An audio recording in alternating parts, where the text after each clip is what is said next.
There have been times where I've had a really positive thought about that person. I think, you know what? Why are people saying this and this about her? I actually think she's got quite a good heart. Then I've seen her tokana another person in an episode. Then you see the other side. Then I've seen the other side. I'm like, okay, I take it back.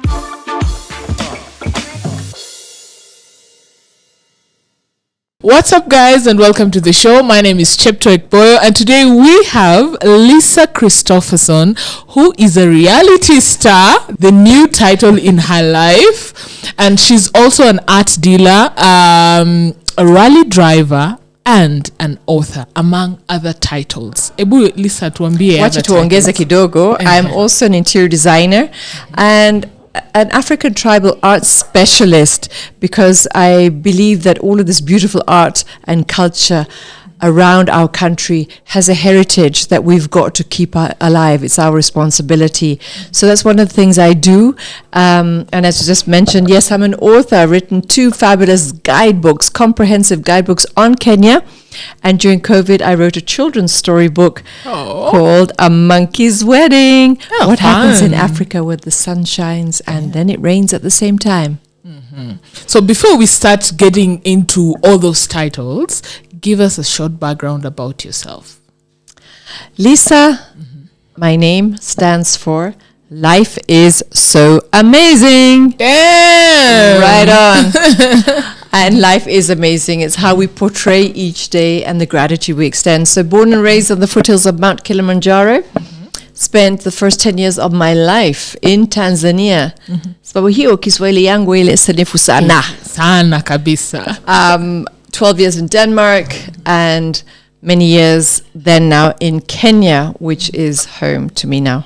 When you say 10 years in Denmark, at what age did you move from now Tanzania back to Denmark? At the age of 10, I moved from Tanzania to Denmark, which is my heritage. And I actually was 12 years in Denmark. So finished school there and then worked for my first big job was with Scandinavian Airlines at Copenhagen Airport. Yani Kiswahili translator number 1. Damn! Hey! Okay. So how did you end up back to Africa, or what brought you back here? So brought back was, I was invited here by somebody I knew, an Italian architect, interior designer, furniture craft maker, and he invited me to help him with a big hotel project he got at on the outskirts of Nairobi, Safari Park Hotel. So I thought, great opportunity, you know, I'm an adventure girl at last. So packed 22 suitcases in a one-way ticket and flew to Nairobi. And I spent 5 years at Safari Park Hotel. That was my life. Damn. It was great, you know, got to really love interior design, working with artisans, got to know like all the carpenters, set up a furniture factory in Nairobi. So there's so many Wageni that would come for lunch to the hotel and say, I want to buy that table or that 4-poster bed. So here we have an opportunity. So we set up a furniture showroom as well. So it was a very exciting time. So nice. Because when I think I was in Safari Park last year for the Kalasha Awards. I don't think it's the same Safari Park that we see today. Sadly not. So back in the day, that was owned by Chairman Chan, a South Korean businessman, and he loved the place. He loved Kenya, and he put a lot of money into it. Right now, today, I actually have no clue who owns the hotel. I was also there recently because I've done rallies right opposite Kasarani, and pop in there for coffee or lunch, and it was quite sad to see how run down the place was. Yet it's so beautiful and has so much potential. Now, you said just earlier that you were born in Tanzania. Does that mean now you have dual citizenship? Or no, I not with Tanzania. I am Danish and I am Kenyan. So I have dual nationality now that the Danes have kubalied to have dual nationalities. So I have both. So now it's Danish Kenyan. Yes. Okay. Let's talk about your books. We already started with the monkey's wedding. What is it about? What is the age group for that? And also the safari book that you wrote. I think it's a girl's guide. So it's called Bush Tips for Girls. Yeah. And in brackets, boys too, only because they think they know it all.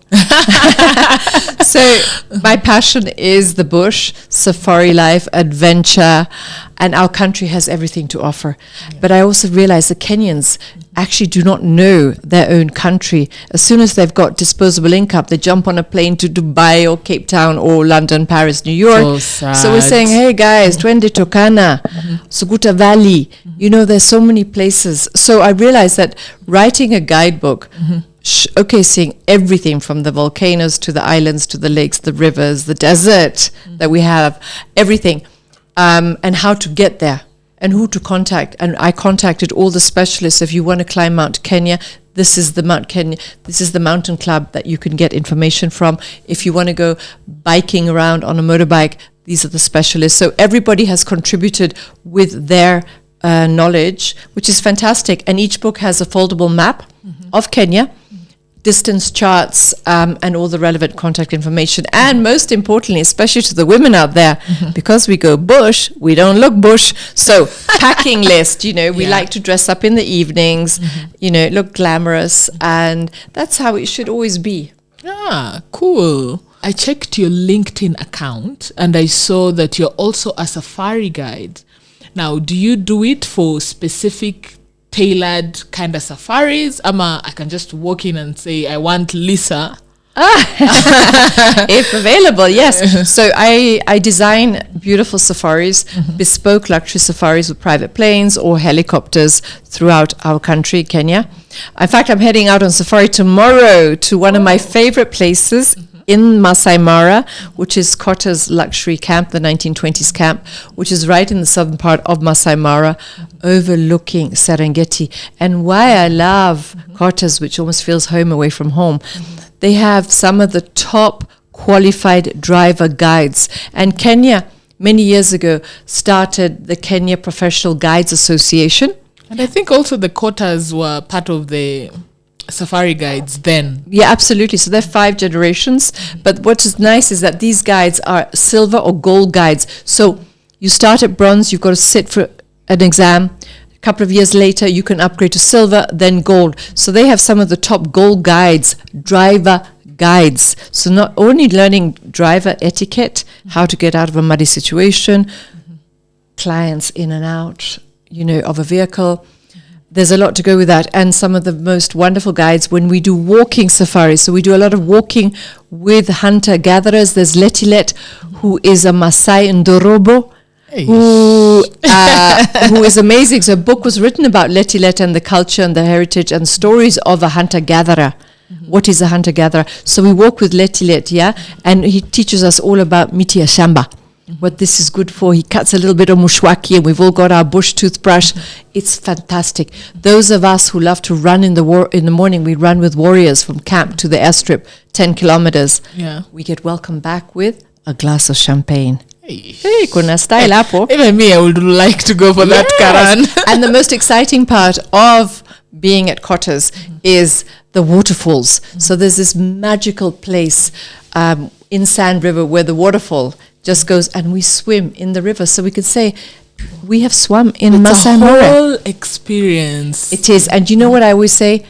It's not about the money. You bank on memories that nobody can take away from you. And that is one of the best investments that you could ever have. And when you said the safari guides, now they have the silver and the gold standard, and there's education behind that. Is it from a school? And what school is this? Can Kenyans go to this school? Because actually this is the first time I'm hearing about safari guides going to school. I thought it's something that you just learn from, like, absolutely you're a safari not. guide, you can teach so me. It's, no, you've got to sit this exam. So Kenya Professional Guides Association, so GPGA, you can actually look online. It was founded by a friend of ours, Peter Sylvester. And anybody can sign up for it. You don't sit in a classroom, you study from home. And you kind of say, okay, I'm going to start with bronze, and you could learn everything about the bugs, the doodoo, the butterflies, the birds, the flora, the fauna. And you never know what questions you're going to be asked, so it prepares you for everything. So it's very cool, and I encourage Kenyan women as well, go and do it for yourself, because wouldn't it be interesting to know about the bushes and the trees and the butterflies? So cool. Tafadhali mwende msome kukua guide, even for fun if you don't want to pursue it. Now, you're famous for your shawls, which I think Pashmina. Pashmina safari inspired kind of shawls. Yes. And a lot of celebrities have worn it. I saw Cameron Diaz has worn it. Jessica Simpson has worn it. Rachel Weisz, Jane Seymour. Damn, the list is endless. The list is endless. Absolutely. It's been wonderful. So I met many years ago a gentleman from Nepal, and one of his things, he's a mountaineer. He takes people trekking in the Himalayas, but he also has a factory producing pashminas, but they're all plain. So I said to him, how about if we started painting them African-inspired pashmina shawls? So I started a collection, and I still do them with, if they're animal prints. So we've got beautiful leopard designs, cheetah, zebra, and then we've got all the designs inspired from African textiles as well, or porcupine quills, guinea fowl feathers. I've got so many designs, and we can then customizable. Yes, they are. If I request for a specific print that I want, yes, you can order it. So we have a catalog. You look through and say, I want summer weight, winter weight, or I want winter weight double size. And I also then go into doing a very unique collection of bedspreads and pillowcases in pashmina, which are just gorgeous. I actually was given one of your shawls, and it's really nice. They're beautiful, and what's so lovely is that people who have allergy for wool can wear pashmina, because pashmina is that fine wool from the Himalayan mountain goat, which gets sheared every April. Let's talk now. Real Housewives of Nairobi. Woohoo! Fiery. When you got that call to join the show, what made you decide that this is something I want to do? When I first got that call, I actually thought they had the wrong number. I'm like, I'm nobody's wife, and I'm certainly never been a housewife. So I laughed. Anyway, Carol, our producer, charming, wonderful, convinced me to come in and have a chat with her and the team in the office. And I thought, what have I got to lose? I've been recently, at that time, been doing monthly TV shows talking about women in motorsport as a woman rally driver. So I thought, well, maybe this is a great window to have that conversation. It took many, many weeks before I was convinced and comfortable enough to say yes to do the show. Had no idea who any of the other women were, never heard of them. And I was not going to Google them either. I would just wait and say, okay, let me meet them. Let's judge that book by its cover. And here we are. We've been filming 12 episodes and had a lot of fun along the way. Give us your whole experience about the show and what surprised you the most. The show has been very interesting and very, very diverse. As I'm not a person who watches television. I've not watched a single episode of any housewife anywhere in the world. Going in with a blank canvas, believing that I was coming in to do the show to also show the world Kenya through the eyes of Lisa. Okay, being very different and very unique. So the first episode, at which everybody has watched, is very elegant, with Susan Kaitani inviting us all to the Tribe Hotel. Beautiful, meeting the different members, and as you probably will see, one of the ladies is no longer there, and we had a period where there was just 5 of us.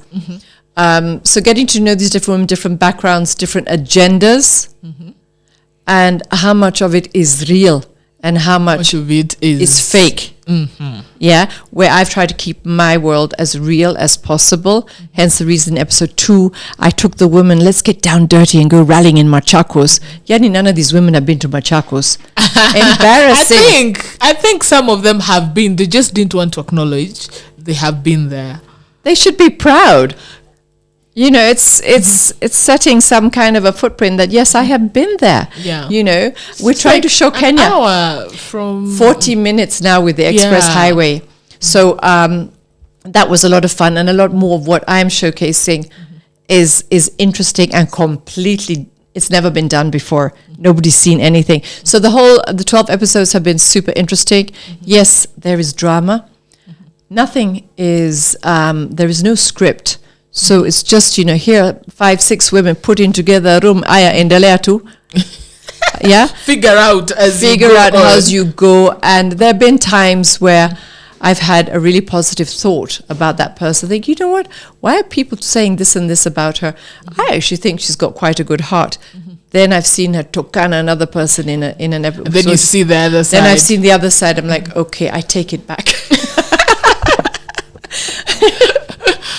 Okay, we can't wait to see, because I think today is on a Thursday. Episode 3 is correct. Actually coming out today. It is. So we basically are doing the watch party every Thursday here at Lifestyle in Gigiri.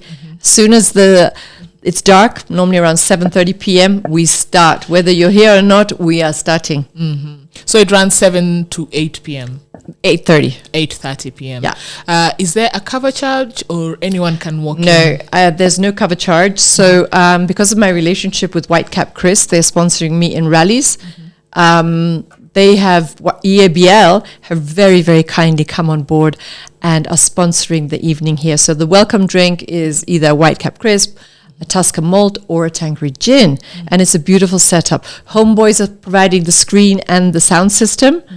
And then, I'm just so grateful to them for their support, because we are the only watch party in Kenya. So I want Kenyans to come, sit together, have a good laugh, meet some of the cast members. Sometimes it's just me. Sometimes some of the other ladies are here. So it's just about having fun. Guys, mnasikia? It's at Lifestyle in Gigiri. Tafuta hapo hivyo kwa Google Map. There's a pin. Come. She has guaranteed you guys the first drink. So yes, absolutely. So just find us on Instagram. So lifestyle_Nairobi, just off United Nations Avenue. Okay.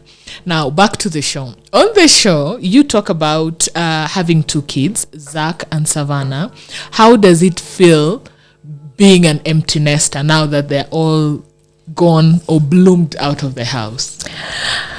I think this is the very, very first time that I'm actually doing something for myself. There's always been, as a single mother, bringing up 2 kids alone has never been easy. There's been so many challenges, obstacles, battles. And, every day we wake up and just say, thank you, God. It's been another great day. And we're here now. The eldest is married and they both got secured jobs. They're happy. And it's my time now where I think no matter what, I will always work. And work has also to do with my passion, waking up and doing passion. So for the first time, I'm doing something because I wanted to, and that was the show. I'm doing this for me. For you. And nobody else, really, except to show the viewers, this is my world, this is Kenya, I want to share this beautiful country with you. Now, on the episode 1 and 2, but guys, if you are spoiling for you, log out now. But on the episode 1 and 2, you comment about Minne's wig. Episode 1, you said that blonde wig looked cheap. On episode 2, she came to your house and you guys were doing yoga, and then you commented about the wig like it wasn't appropriate for that time. What is it about the wig? What it is about the wig, it's actually not in a negative way. The first time I ever met Minne was at the Tribe Hotel when she was wearing that very, very blonde wig. And I could see straight away her features, her facial structures is beautiful. So wearing a wig that is so not you, like all the women at the table, Susan, Vera, many of the others were all wearing wigs, but they looked elegant. There was an element of cheapness about that blonde wig that you saw was so, I was like joking with her, Yanni, this whole place might burn down because it's so nylon, you know what I mean? Right? And I've seen so many beautiful wigs, but I'm also commenting about the wigs because I'm a cancer survivor. And I had 3 months of weekly chemo in hospital in Johannesburg. I lost all my hair. And I was wearing a wig from time to time. Mostly I was wearing headscarves, but I only wanted to wear real hair wigs. But I would wear wigs. So I understand a lot about wigs, but I also understand quality versus tackiness and versus that cheap look. The wigs can be so beautiful. Yeah. I've seen Susan wear some, she's looked amazing. It's the most amazing wigs ever. Okay. So no one hates Minne. She just commented about the wig. Especially the blonde wig. And then also when she came to the rally in Machakos, she was wearing that red wig. Okay, very thoughtful, cared out with her plastic pants, as we talk about. But really? Okay, anyway. What she likes, she likes. Exactly, that's her life. Maisha yake tu. Now, you just right now opened about battling cancer. How did you realize you had it? What cancer was it? And what was the treatment like? In 2006, my children were about 6 and 8, 7, 9, around that age. And I ended up bleeding a lot. So one night I woke up actually in a bloodbath in my bed and got taken to the bathroom and fainted in the bath, first time ever. So I went to my gynecologist, who was MD Patel here, who was the one who delivered my children. And I said, something's very wrong. So long story short, in a period of 3 months, he did 4 DNCs, which means he takes you into hospital, an anesthetist puts you out, they scrape everything out from your uterus, send it to the laboratories and check what's going on. Many women have fibroids, which can irritate lots. Anyway, he, after 4 months, said to me, you're a hypochondriac. I cannot see anything wrong with you. Yet, I was getting weaker. I was still bleeding like crazy. I was about 49 kilos and anemic, white, nyeupe kabisa. So I called friends and said, look, I need to see the top gynecologist in Johannesburg. I hear they've got amazing treatments, doctors, facilities. Got an appointment, jumped on a plane Sunday afternoon. So that Thursday was when Dr. Patel told me, you're a hypochondriac. And I even asked him, doctor, can you give me a reference to a gynecologist in Johannesburg? He told me to Google it. I'll never forget. I deleted his number from my book as quickly as I could. So Sunday afternoon, I'm in Johannesburg. Monday, 10 a.m., I get taken into Dr. Peter Cameron's clinic at Morningside Hospital in Sandton. I couldn't walk 50 meters at that point without coughing blood. And, the thought of cancer never occurred to me. I thought, never, something's just wrong. I've got a bug or something. There was no symptoms and all that. No, except that I felt that I was walking and I felt my uterus was about to fall out, so I wasn't comfortable walking a lot. He did 10 hours of checks, everything from scans, x-rays, CT scan, blood, Tuesday morning, I'm in there again. First thing, 9 a.m., and he tells me, girl, you've got stage 4 cancer. We're giving you 10 days to live. So cervical, ovarian, or which one? So 2 massive tumors in my uterus that this Dr. MD Patel could not see. One was 12 centimeters, one was 14 centimeters. So 2 tumors that were pushing each other. Basically, like this, actually. This is around 15 centimeters. Can you imagine? Pushing you out. So that's why you're feeling your uterus is about to fall out. Gone up to my lungs. My whole lung was tumor. Hence the reason why I was struggling to breathe and coughing blood. So he said, look, I'm going to refer you to Dr. Marilyn. Marilyn is one of the top oncologists. I went to see her also at Morningside in Sandton. She redid all the tests. And she said, look, girl, you're too weak for me to operate. She would normally remove that tumor from my lungs so it wouldn't spread to the brain. However, I would never survive an operation. She said she was going to apply to the Ministry of Health in South Africa to obtain a permit to administrate the strongest oral chemo to me. She got that on the Friday. So we're Tuesday, now Friday. So now it's countdown time. So my days are down. Numbered. Monday, I was put into hospital. Jerotich Say, who was sat there holding my hand. Her mother was the High Commissioner in Pretoria for Kenya. She's amazing. Jero's beautiful soul. And I was like, I wonder what chemo looks like, and I still couldn't understand that Lisa has cancer? No way. Anyway. Even the diagnosis, things just moved so fast. So fast, and we were running out of time. And anyway, the mzee came with this brown paper bag, which was the chemo. Got administrated. I had 7 blood transfusions because I hemorrhaged into my lungs. And my lungs collapsed, and that was when I technically died. And as you can see here, I have a hole in my throat. I was declared dead, but they managed to revive me And I was on life support for 5 weeks in a tiny corner of ICU hospital in South Africa. So imagine me not talking for 5 weeks. Yeah, and it was quiet. So you talkative Lisa. I know, I'm still catching up. So that was when the doctor oncologist gave me this list and told me about all the side effects. You're going to, have joint aches, you'll be vomiting. The list went on, and then when it came to losing hair, I tore up this piece of paper in front of her and I said, "Doctor, I've got time for all of this stuff, but losing hair, I'm ready for a makeover." I never once had any of those side effects, realizing then your mind is the most powerful tool. When you tell yourself, it's not going to happen to me. It's not never going to vomit. I'm never going to have a joint ache. I'm never going to blah, blah, blah. Never did, except I lost all my hair one day, just all fell out. And I said, it's fine. And my hair grew back. I've always had long blonde hair.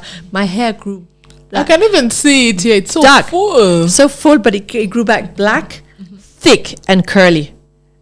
Yeah, I know. And I had this very short hair like you were reborn. I was reborn, hence, yeah. So then that's when I started wearing wigs and things like that, because I felt, my daughter was swimming for Kenya that time, and we were at an international swimming competition in Durban. And I felt I needed to have that kind of same look as I had before, because I'm one of these people, I don't want people talking about me. I don't want anybody feeling ever sorry for me, because it is what it is. And you know what doesn't kill you makes you stronger. Yes. When you said you basically died and then they revived you, most people say you have this out of world experience, like you see God, you come back with a story. Do you have that story? I don't have any story. You just slept. I just slept. I thought, gosh, I got a lot of sleep to catch up on. I don't remember a lot, and I have to say there was a lot that I was wiped out of my mind. I think chemo did my body really, really good. Many unfortunate things that have happened. But I have to really think back to get that memory back. So I look back and say, that chemo was a blessing. And all of these tropical diseases and the doo-doos and the bugs that live in us and the worms, they're gone. I call them squatters. Nothing will want to come back and enter my body again. So chemo is actually not so bad. You just embrace it and say, you know what? It's going to make me feel better and become a better person. It's all about your mindset. Definitely. You just spoke about going to hospital here, which again, it's a lot of money. Flying to Joburg for treatment, for tests and all that, it actually drains you. Did you have an insurance cover in Kenya, or was it a universal health coverage? And how were you able to pay all this? So how I was able to go through all of my medical treatment was I was medically insured, the best cover ever on a local international level, with AAR, African Air Rescue. I knew the founder, Mr. Beckman, a Swede. And I actually also helped him set up in Tanzania in those days. And they were covering me. However, one day, when I'm still fighting for my life, I get a letter saying that they're no longer going to continue covering me. So I thought, why do we have insurances? Pay all this? Why are we paying our monthly or annual, subscription for years and years and years? I've never cashed in with you. So at the same time, I'm fighting for my life. And then I have to fight with AAR to fight for them to honor the agreement of what is an insurance company? It's that insurance that you're going to see through to the end. That's why I had the top cover. So I had to call friends of mine. Roger Sylvester was one, Ulfa Skan, two of them who sit on the board of AAR, and tell them, if you don't make sure that they cover me, I will tell the media about this, because we often hear about insurance scams. Insurance companies who are very clever collecting the money, but when it takes time to pay out, they don't like paying out. Yeah. So it was exhausting, struggling to fight for my life in hospital all alone, nobody there, and then fight with AAR. And when that subscription finished, I'd never renewed with them again. No, and I will not, because that was the most dishonorable, actually disgusting thing that AAR could ever have done. Yeah. When you look at women who are now battling cancer currently, let's say, what would you tell them? I would tell these women and men that if you suddenly get told that you have cancer, Well, embrace it. It's like the flu. It's how your attitude is. It's all about your attitude. So figure out the best doctor, the best treatment. And today you have so many alternative treatments as well. Immune therapy is huge out there. The technology from the time I had cancer in 2006 to date has changed and is fantastic.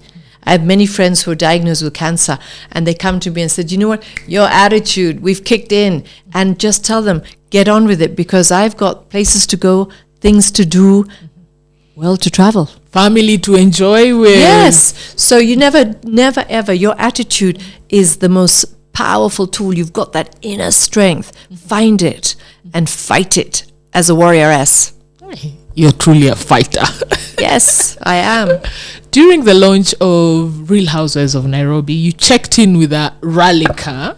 How did you get into rallying? My father was a rally driver in Tanzania in the days of Joginder Singh, when it was the East African Safari Rally, authentic Tanzania, Kenya, Uganda. So we've always been following him around in the rallies, and it's very much been part of my life. My children's father was also involved.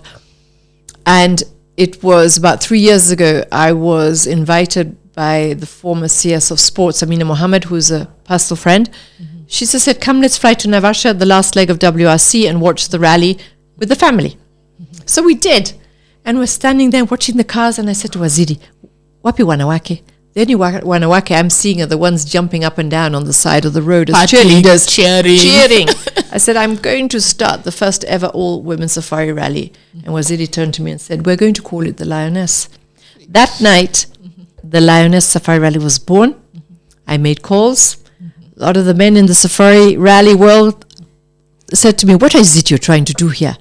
You're not going to make it happen. Hey, you sell Lisa They didn't know the backup and your fighter spirit. Yeah, exactly. 9 months later, the Super Cub was born, and we had the first ever all-women safari rally only at Kasarani, the Triple S stage. And we broke the bias. We made history, not only in Kenya, in Africa. We were on the front page of FIA's website.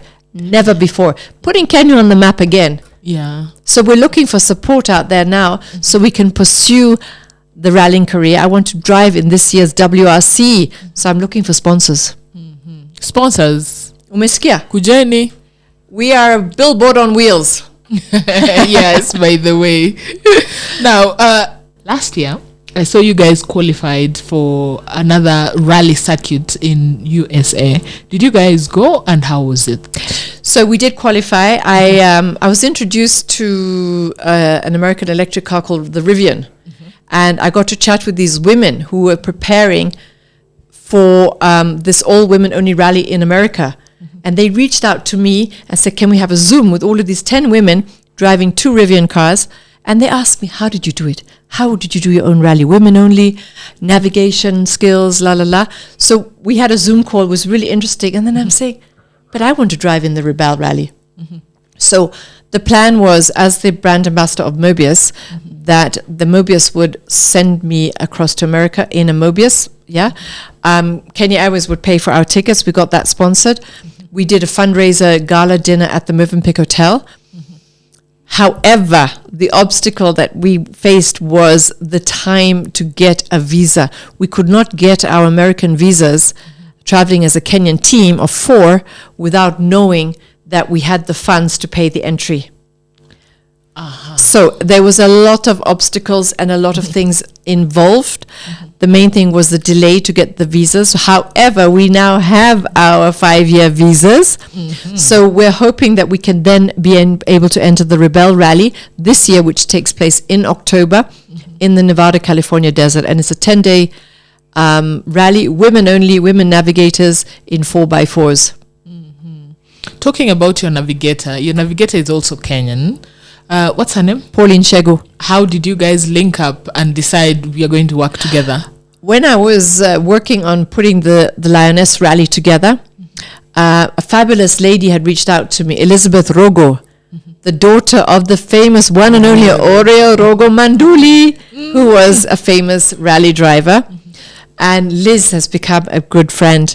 And Liz brought Pauline to me, and Pauline has been driving rallies herself for a long time and is a great woman, media personality, and today she's the Director of Communications for the Ministry of Sports Arts.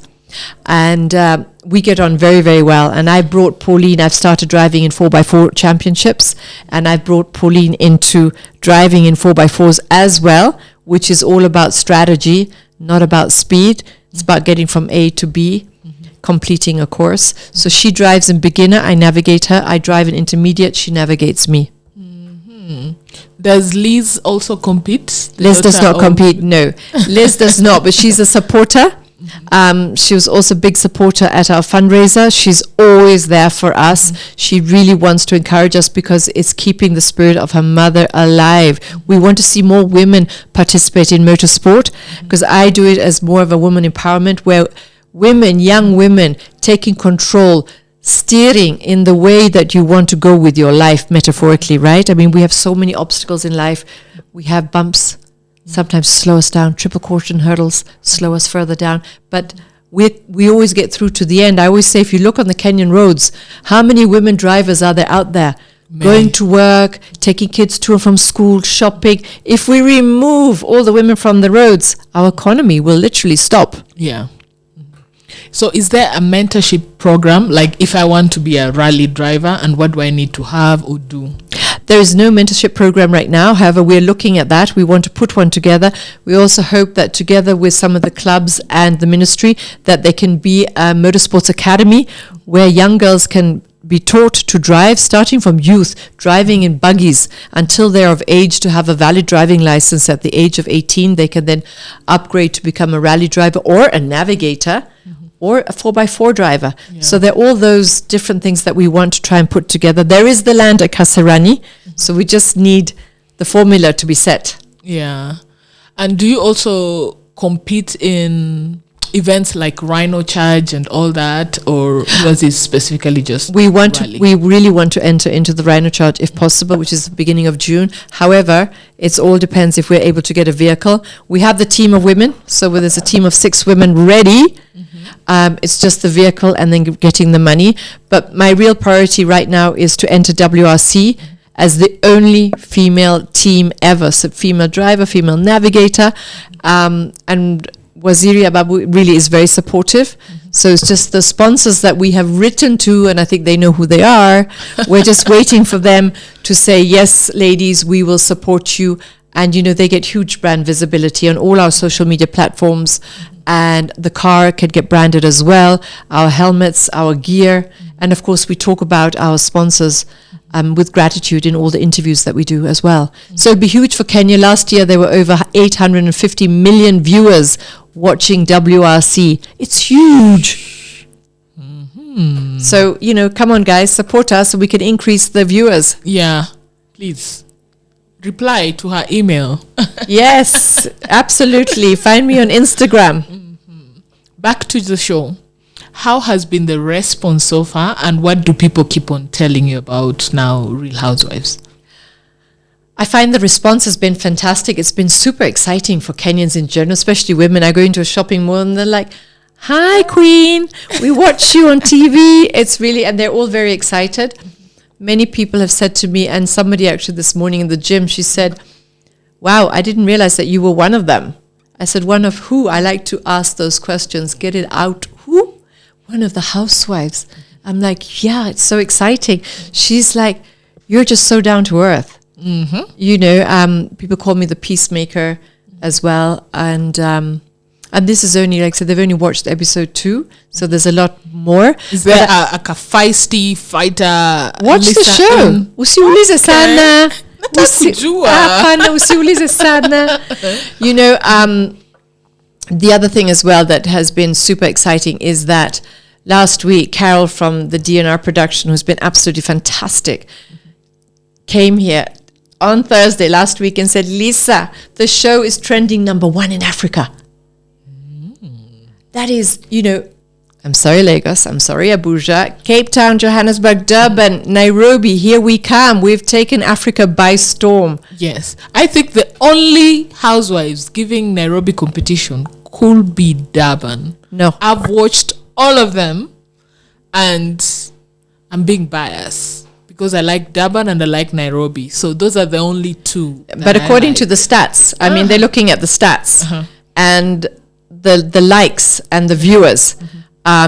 Kenya is trending and it's just getting better and better. The fire, kuna moto. Hey, kuna moto sana. Every Thursday, today night. Every Thursday. Watch episode 3. It's on from 6 p.m. Kenyan time. We start showing it as soon as it's dark, so I give people time for them to settle down. From about 7:30 p.m. sharp, we try and switch on, and it's so exciting. And people actually, because they know that I have not seen any episodes. This is also the first time for me, so there's some of them are more interested in watching my expression than what is she saying? What is she doing? Parting words, Lisa. Parting words, watch the show. Be proud of Kenya, guys. I mean, it's a show. We're giving you TV. We're giving you fun. We're giving you entertainment. And let's wait for season 2. And if anybody out there would like to ask for us to show them something special about our country, I'll give you an example. Yesterday, somebody texted me who is sits on the board of the Polo Club out at Jamhuri Park and said, we would love you to come, the Housewives, to be at the Polo to watch polo, because Kenya polo players is, again, on international level. We want to show the best of Kenya in the best way. So if there's anything out there that you guys would like us to showcase, reach out. Suggestions are always welcome. And we thank you for your love. We thank you for your support. And thank you for watching us. Thank you so much, Lisa. I think we need to do this after the whole episode has aired, so that we can review and get the juicy parts that she's trying not to talk about. Juicy what? Parts. Juicy parts of the show. Yeah. Sawa. Thank you so much. Karibu tena. Thank you guys for watching the episode. Please subscribe. I will see you guys on the next one. Thank you. Bye.